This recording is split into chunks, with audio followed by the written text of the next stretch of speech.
Up until now, it's been a war of words, but finally, Ricky Compala and Jason Anderson took out their differences in the cage. Tonight, it was Ricky Compala that came out victorious. I'm just happy it's all over. All the BS is done. All the talking was done. We settled it, and I get to give it up to Jason. He gave me a hell of a fight and a lot of heart, man. He left all the trash talking on the internet. Didn't bring it to the cage. Real respectful, and I got a lot of respect for a man that can do that and put all the animosity aside and do what sportsmen are supposed to do. So I'm very happy with the outcome. Awesome. So what's next for you, Ricky?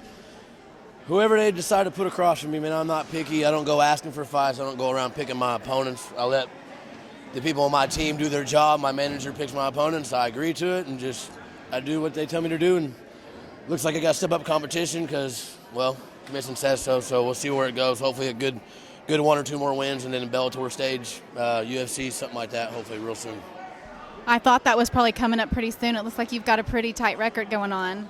Yeah, I'm 10-8 now, and I just took a lot of short notice, inexperienced fights early in my career. I'm just making up for it. I'm having to climb the ladder the tough way, but it's making me a better fighter, a better man, and it's just all around just feels great to come up through the gutter and start coming up to the top. I love it. How long have you been doing this, by the way? I've been fighting professionally for about 6 years. I've been wrestling since second grade. I walked in with a sign-up flyer, and the rest is history.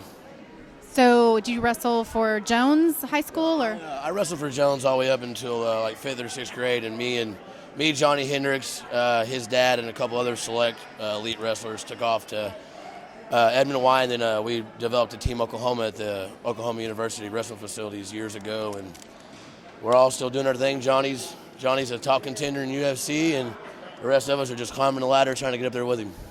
So back to this rivalry between you and Jason. How did this all start?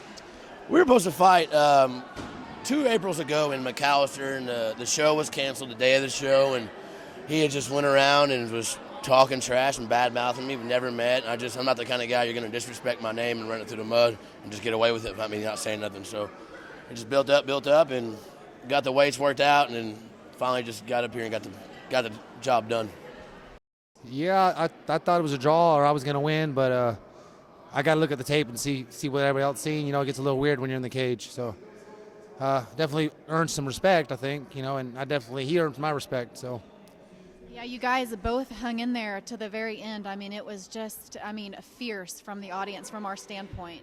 Yeah, nobody wanted to lose. We was yucking it up, but we knew there was youngsters up there, so we wanted to keep it classy, and we kind of squashed a little bit just to keep it classy, and we're professionals, so hopefully we did our best and put on a good show. How did this feel? This rivalry has been, brewing for a couple of years, so to have come to that must be pretty tough. Well, it was really weird. We'd fight, we'd be scheduled to fight, we wouldn't fight, we scheduled to fight, wouldn't fight, so then we didn't think it was ever going to happen, and then all of a sudden they kind of kindled it up again, and then it almost fell through again because of the weather. But I'm done with it, I gave it all I had, and they gave him the nod. I don't really feel like a loss. Okay, and that's you and Tim Papp, is that right? Yeah, Tim Papp. He was mouthing off to my mom in the crowd. He's a real classy guy, huh? Yeah, she's 70 years old. Oh, that's nice. Yeah, real classy. So have you known this guy for a while, Tim? Yeah, well, me and Tim were both bad-mouthing Ricky, and then all of a sudden he's Ricky's best friend, and they're bad-mouthing me. So at least me and Ricky kept it legitimate. It was a real feud. Tim likes to jump from side to side. There's no honor there, you know what I mean? The guy has no honor. He's low class.